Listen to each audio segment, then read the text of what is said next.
Il existe des endroits sur la planète où la vérité a été enfouie sous des couches de silence et de glace. L'Antarctique en fait partie. Ce qui se cache sous son manteau blanc est peut-être la preuve que l'histoire de l'humanité a commencé et s'est achevée, bien avant ce que nous imaginons. En août 1946, le respecté officier de la marine des États-Unis et explorateur polaire, l'amiral Richard Byrd, l'un des premiers aviateurs à avoir survolé à la fois le pôle Nord et le pôle Sud, lança l'opération High Jump, la plus grande expédition jamais envoyée en Antarctique.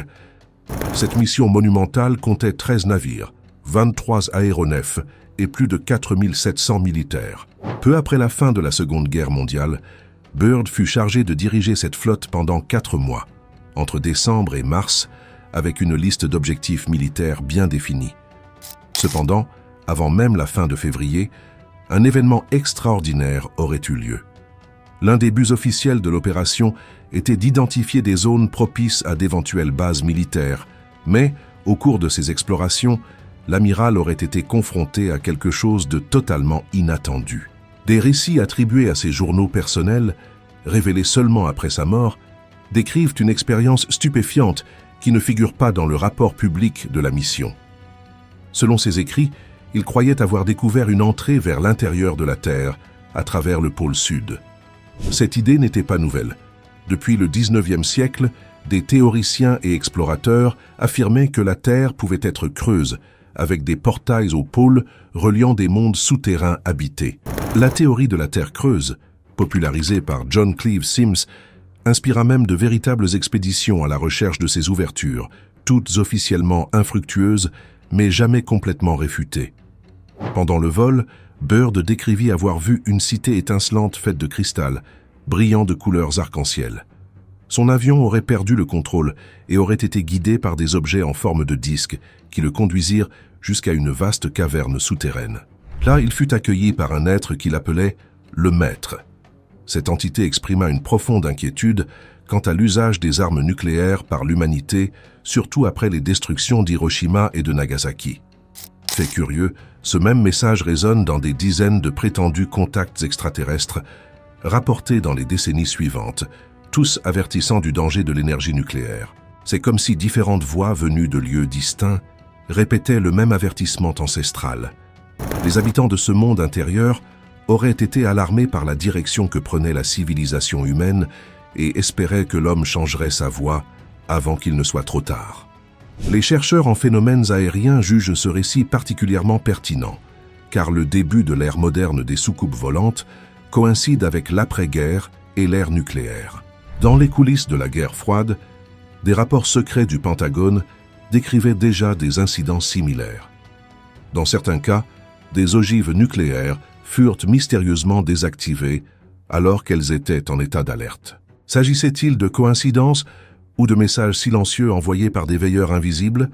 Il existe même des registres d'objets volants non identifiés à proximité de silos de missiles nucléaires, où des officiers rapportèrent que leurs armes avaient été neutralisées par des forces inconnues. Beaucoup voient un parallèle entre ces cas et le récit de Byrd, suggérant que ces êtres, qu'ils soient angéliques ou extraterrestres, tenteraient d'empêcher l'humanité de détruire non seulement elle-même, mais aussi la planète qu'ils partagent, d'une certaine manière, avec nous. Selon les journaux secrets, après cette rencontre extraordinaire, Byrd souhaitait révéler publiquement tout ce qu'il avait vu. Cependant, il aurait été conduit dans une installation militaire et sommé de ne jamais parler du sujet, tout le matériel ayant été classifié. Pour certains théoriciens, le témoignage de l'amiral indiquerait l'existence de civilisations avancées à l'intérieur de la Terre et suggérerait qu'elles surveillent attentivement les activités humaines à la surface. Cette possibilité alimente l'idée d'un lien entre les anciens mythes des êtres souterrains et le phénomène moderne des objets volants non identifiés. Ces dernières années, des équipes internationales de recherche ont détecté des dizaines de lacs souterrains sous la glace antarctique, certains avec des températures supérieures à 0 et d'éventuelles formes microscopiques de vie. Mais ce qui surprend, c'est la profondeur. Il existe des cavités si vastes qu'elles pourraient abriter des villes entières. Ces données, publiées discrètement, ont ravivé le débat sur ce qui existe réellement sous la surface gelée. Aujourd'hui, l'Antarctique demeure l'un des lieux les plus énigmatiques de la planète. Environ 98% de sa surface est recouverte d'une épaisse couche de glace, atteignant 5 km d'épaisseur, dissimulant des montagnes aussi hautes que le mont Fuji, au Japon. Les températures peuvent descendre jusqu'à 50 degrés en dessous de zéro et les vents dépasser les 300 km par heure. Pendant l'été, seulement environ 4000 personnes, parmi lesquelles des scientifiques et des militaires, habitent le continent. Les satellites modernes ont détecté des anomalies magnétiques et thermiques sous la glace, notamment dans la région de la Terre de la Reine Maude. La forme de certaines structures, avec des angles réguliers et des symétries presque impossibles, a suscité des soupçons. S'agirait-il de formations naturelles ou des ruines d'un passé très ancien? C'est le dernier territoire véritablement inexploré de la Terre, un lieu qui éveille encore la même fascination que les anciennes cartes médiévales marquant l'inconnu d'une phrase « Ici vivent des monstres ». Même après plus de 2 siècles depuis sa découverte, l'Antarctique garde encore plus de questions que de réponses. Selon les théoriciens des anciens astronautes, ce n'est pas seulement la géologie du continent qui reste cachée, mais aussi la présence possible de structures et d'activités, humaines ou non humaines, encore loin du savoir public. Mais l'histoire ne s'arrête pas avec Byrd. Des décennies plus tard, de nouvelles voix, militaires, scientifiques et même lanceurs d'alerte, allaient désigner le même endroit. Qu'ont-ils donc tous vu sous la glace? Quelque chose d'énigmatique semble se produire sur le continent glacé du pôle Sud. Divers chercheurs suggèrent que l'Antarctique pourrait abriter une base extraterrestre, et des rumeurs sur des activités non humaines dans la région circulent depuis des décennies. Si ces récits sont vrais, une telle présence pourrait-elle exister depuis des centaines, voire des milliers d'années. Vers 2018, une journaliste d'investigation a interviewé un informateur affirmant détenir des informations classifiées sur le continent antarctique, à condition que son identité reste secrète. La journaliste Linda Moulton Howe l'a simplement désigné sous le nom de Spartan 1, un ancien membre des forces spéciales de la marine américaine qui déclara avoir participé à une opération secrète au pôle Sud. Selon son récit, son équipe découvrit une immense structure octogonale émergeant de la glace. Seule la partie supérieure, s'élevant d'environ 5 mètres au-dessus de la surface, était visible. Le reste demeurait enfoui sous la couche gelée. Chaque porte mesurait plusieurs mètres d'épaisseur, mais pouvait être poussée d'un simple doigt, sans le moindre effort, décrivit-il. À l'extérieur, il faisait 40 degrés en dessous de zéro, mais à l'intérieur, la température avoisinait 20 degrés positifs. Tout était éclairé par une lumière verdâtre sans source apparente. Les murs étaient couverts de symboles semblables à des hiéroglyphes, mais d'un type que je n'avais jamais vu auparavant. Ce témoignage soulève une question troublante. Pourrait-il exister des structures mystérieuses ensevelies sous la glace de l'Antarctique, construites par une civilisation extraterrestre dans un passé lointain? Certains chercheurs associent ces récits à l'idée de civilisation mère, des cultures antérieures à toutes celles que nous connaissons et ayant transmis leurs symboles et leurs technologies aux civilisations ultérieures. L'Antarctique serait-il le véritable berceau de l'humanité? D'après plusieurs spécialistes, des temples de pierre, des restes biologiques d'êtres non humains et même des technologies avancées pourraient être cachés dans les profondeurs du continent. Une découverte qui serait peut-être la plus importante de l'histoire humaine. Les anciens textes sacrés semblent faire écho à ces récits. Dans le livre de la Genèse, chapitre 6, on raconte l'histoire de Noé et du déluge, lorsque Dieu aurait submergé la terre pour la purifier. Curieusement, des versions de cette même histoire apparaissent dans de nombreuses cultures anciennes à travers le monde, certaines vieilles de plus de 5 millénaires. En Mésopotamie, l'épopée de Gilgamesh décrit un grand déluge. En Égypte, d'anciens textes de la création racontent un récit semblable. Le philosophe Platon, vers 360 ans avant Jésus-Christ, écrivit au sujet de l'Atlantide, une civilisation avancée qui aurait disparu 9000 ans avant son époque. Depuis des siècles, chercheurs et historiens débattent pour savoir si cette civilisation antédiluvienne n'était qu'un mythe ou une réalité historique. Certains pensent que les vestiges de l'Atlantide pourraient être enfouis sous la glace de l'Antarctique. L'hypothèse suggère qu'il y a environ 13 000 ans, une culture florissante s'y serait développée, jusqu'à ce qu'un changement dans l'axe de la Terre gèle brutalement le continent, préservant ses traces. Cette théorie trouve un certain appui dans des anomalies détectées par radar, des images satellitaires et des témoignages militaires. À mesure que de nouvelles informations apparaissent, la possibilité de percer les secrets du pôle Sud semble se rapprocher. Encore aujourd'hui, des lanceurs d'alerte et d'anciens agents affirment que bien des choses concernant l'Antarctique restent classifiées. Ils parlent de bases souterraines, de civilisations anciennes préservées dans la glace, et d'accords secrets entre gouvernements et êtres venus d'autres mondes.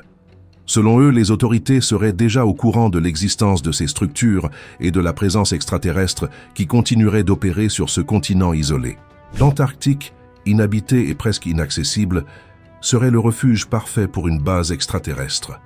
Totalement séparé du reste du monde, il pourrait dissimuler sous ces épaisses couches de glace les plus grands secrets que l'humanité n'est peut-être pas encore prête à découvrir.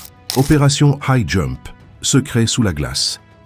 Le 26 août 1946, une expédition scientifique américaine baptisée Opération High Jump quitta les États-Unis en direction du pôle Sud, sous le commandement de l'amiral Richard Byrd. Figure de grand prestige dans la marine américaine, Byrd était diplômé de l'Académie navale d'Annapolis, avait combattu pendant la Première Guerre mondiale et, après le conflit, se consacra à l'exploration des pôles.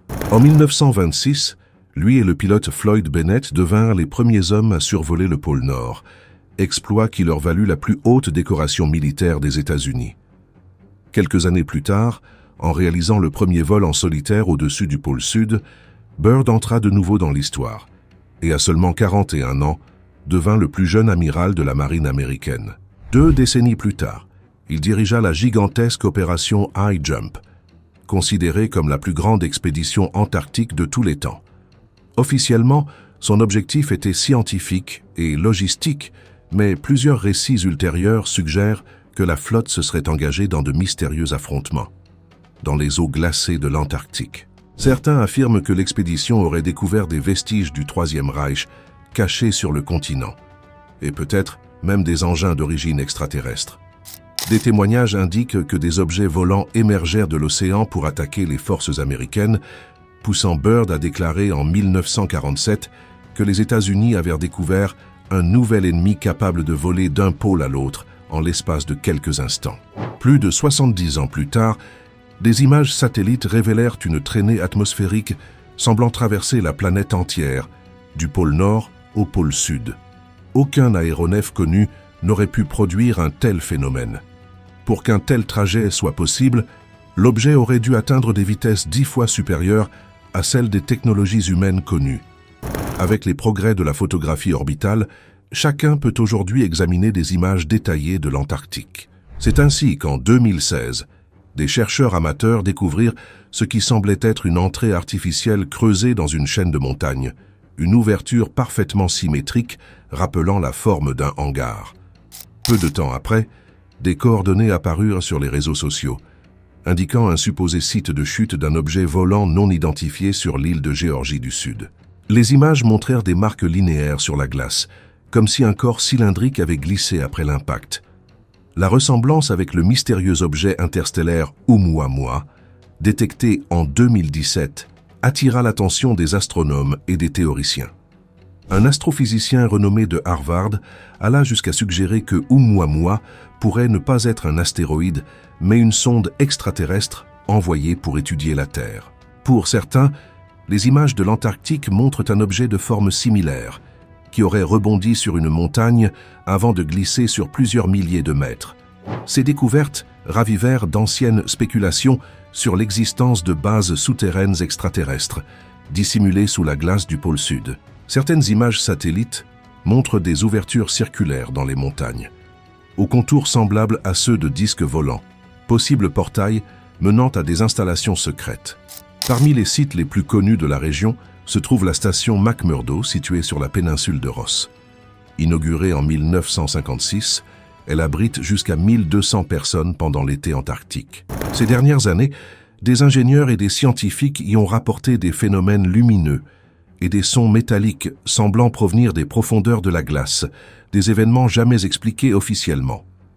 Un ingénieur de vol de la marine américaine raconta avoir vécu des expériences étranges durant son séjour à la station. Son témoignage, gardé secret pendant des années, raviva les rumeurs concernant des activités non humaines se déroulant sous la glace et sur ce que le gouvernement pourrait dissimuler là-bas depuis l'époque de Byrd. Mystère dans la glace, rencontre secrète et pyramide cachée. Un ancien membre de l'escadrille antarctique de la marine des États-Unis, identifié seulement sous le nom de Brian, a affirmé avoir été témoin d'événements inexplicables entre 1983 et 1997. Lors d'une de ses missions dans les monts transantarctiques, lui et son équipe ont observé des objets argentés survolant les pics glacés en mouvement coordonné. Ils étaient circulaires, raconta-t-il, et se déplaçaient en groupe, d'un sommet à l'autre à plusieurs reprises, avant de disparaître dans le ciel. Peu de temps après, au cours d'une opération d'urgence, l'équipe a survolé une zone interdite et aperçu quelque chose d'impressionnant, une immense ouverture dans la glace inclinée vers les profondeurs. Elle mesurait près de 61 mètres de diamètre, rapporta Brian. Dès que nous nous sommes approchés, nos instruments ont commencé à tomber en panne. L'électricité vacillait, les boussoles devenaient folles. Il y avait là quelque chose qui interférerait avec tout. Après la mission, ils furent confrontés à des hommes en costume venus de Washington. Ils nous ont sévèrement avertis. Le message était clair. Nous ne devions plus jamais survoler cette zone, ni mentionner ce que nous avions vu. Serait-il possible que le pôle sud serve de portail extraterrestre? Un point d'accès stratégique, peut-être contrôlé par des forces dépassant notre compréhension. Bien que l'idée de pyramides cachées sous la glace paraisse improbable, des découvertes récentes montrent que des structures similaires existent dans des lieux inattendus, au nord du Pérou, enfouies à Java, et même sous le sol de Los Angeles. Si des constructions pyramidales ont été trouvées en tant d'endroits, pourquoi pas en Antarctique? Certains chercheurs croient que le continent glacé aurait pu abriter une civilisation perdue, peut-être même des êtres d'origine extraterrestre, et que le modèle des pyramides à travers le monde se serait inspiré d'une pyramide maîtresse, existant au pôle sud. Si cela est vrai, il s'agirait de la plus ancienne structure pyramidale de la planète. Selon certaines théories, les pyramides ne seraient pas seulement des monuments ou des tombes, mais de véritables générateurs d'énergie, partie d'un réseau mondial perdu.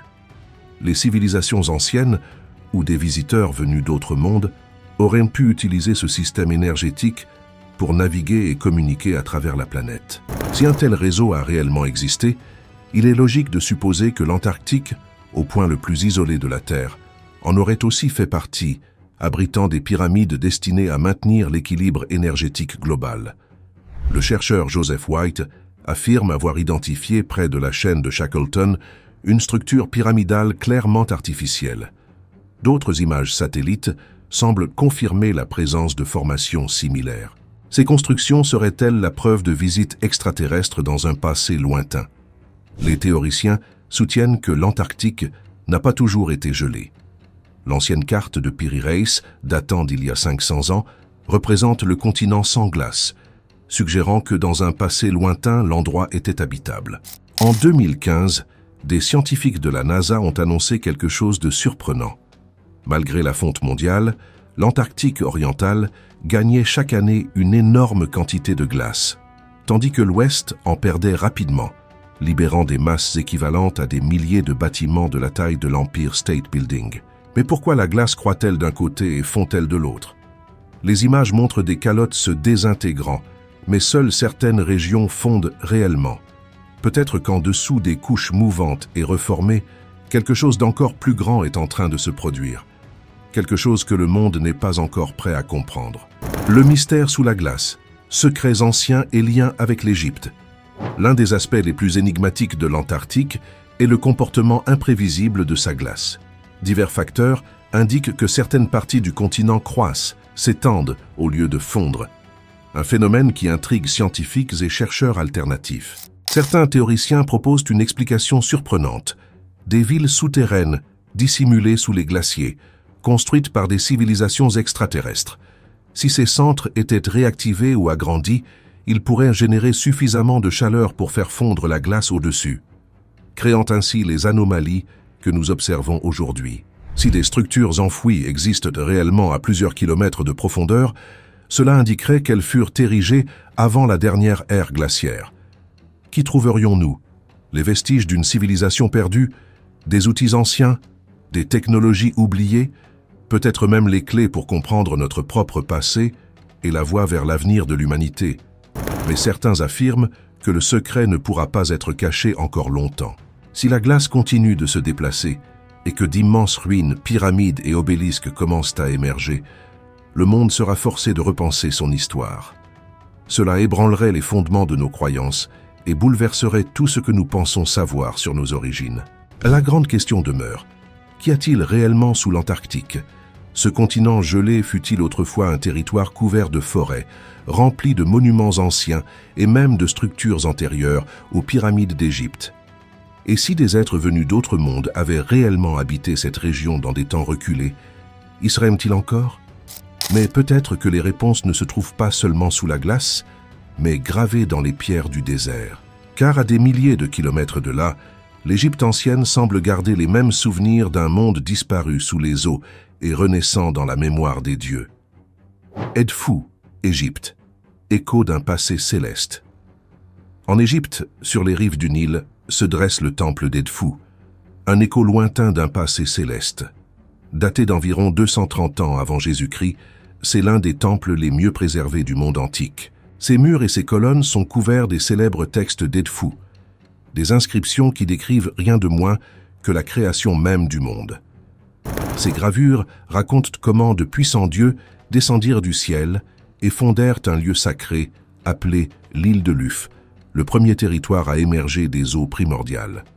Là, selon les textes, apparurent 3 groupes d'êtres, les sages, les bâtisseurs et les Sheptiu, entités mystérieuses décrites comme des créatures surgissant de la mer. Les Égyptiens croyaient que ces dieux avaient érigé les premiers temples de la terre, qui servirent de modèle à toutes les autres constructions sacrées. Après avoir achevé leur œuvre de création, ils se réunirent avec le grand faucon et s'élevèrent vers les cieux. Pour les prêtres de l'Égypte ancienne, tout ce qui était gravé sur les murs d'Edfou était véridique, chaque symbole, chaque récit, chaque mot taillé dans la pierre. Cependant, les textes relatent aussi un cataclysme dévastateur. Après de nombreuses générations, la Sainte Île aurait été détruite dans les ténèbres, les inondations et le chaos, lorsqu'un terrible ennemi, appelé le grand serpent bondissant, serait apparu dans le ciel. Lorsque les eaux se retirèrent, les dieux originels avaient disparu, ne laissant que les fragments de leur savoir dispersés à travers le monde. Certains chercheurs croient que ce serpent pourrait symboliser une comète ou un corps céleste ayant frappé la Terre, provoquant une destruction massive. D'autres suggèrent que les textes décrivent une guerre céleste, peut-être un conflit entre des forces divines et des entités venues des étoiles. Mais il existe une hypothèse encore plus provocatrice. Et si le monde perdu mentionné sur les murs d'Edfou était en réalité l'Antarctique primitif, une terre qui, avant de geler, aurait abrité cette mystérieuse civilisation? Si tel est le cas, les récits égyptiens ne seraient pas de simples métaphores religieuses, mais les souvenirs lointains d'un empire réel, détruit par un cataclysme planétaire. Les parallèles sont frappants. Les textes d'Edfou décrivent un peuple avancé venu du ciel, bâtisseur de temples de pierre, disparu après une inondation. Des milliers d'années plus tard, la science moderne révèle un continent entier enseveli sous des kilomètres de glace, un monde perdu, isolé du reste de l'humanité. Et si les dieux que les Égyptiens vénéraient étaient avenus de là? Et si l'ancien culte solaire n'était que le souvenir de la splendeur d'une civilisation antérieure, dont les symboles de pouvoir et de savoir auraient survécu, déguisés dans les mythes et les monuments? Certains chercheurs remarquent aussi que les anciennes cartes, comme celle de Piri Reis du XVIe siècle, représentent l'Antarctique sans glace, avec des contours géographiques qui ne pouvaient être connus qu'à l'aide d'une technologie de cartographie moderne. Comment expliquer une telle précision à une époque sans satellite, radar ni avion? Ces cartographes copiaient-ils des documents hérités d'une civilisation préhistorique disparue? Si l'Antarctique fut jadis une terre fertile et habitée, il est possible que ces histoires aient résonné dans les traditions de l'Égypte, de la Sumer et même de cultures bien plus anciennes. Les prêtres d'Edfou appelaient cette époque lointaine Zep Tepi, le premier temps, une ère où Dieu et homme marchaient côte à côte, partageant le même monde. L'idée est déconcertante, mais fascinante. Peut-être que ce que nous appelons la mythologie n'est en réalité que la mémoire déformée d'une époque bien réelle, figée dans les profondeurs de la Terre. La glace pourrait avoir été le tombeau de cette civilisation, mais aussi son coffre. Et si les monuments d'Égypte, de Mésopotamie et d'Amérique n'étaient pas des constructions isolées, mais les fragments d'un même héritage perdu? Et si toutes ces cultures étaient nées de la tentative de reconstruire le monde après une catastrophe mondiale, la même qui ensevelit l'Antarctique? Ce qui repose sous cette glace ancienne pourrait être la pièce manquante permettant de réécrire l'histoire de l'humanité. Un lien entre le divin et le terrestre, entre le passé et l'avenir, entre le mythe et la réalité. Si un jour ces structures sont découvertes et confirmées, nous ne serons pas seulement face à une découverte archéologique, nous serons face à un miroir. Car peut-être que ce qui gît sous la glace n'est pas seulement la trace d'une autre civilisation, mais le reflet de ce que nous pourrions devenir si l'histoire venait à se répéter. Peut-être que l'Antarctique n'est pas seulement la fin du monde, mais le commencement d'une histoire que nous avons oublié de raconter. Lorsque la glace révélera enfin ses secrets, nous découvrirons peut-être que nous n'avons jamais été seuls et que les véritables dieux du passé observent encore, silencieux, sous le voile blanc du pôle Sud.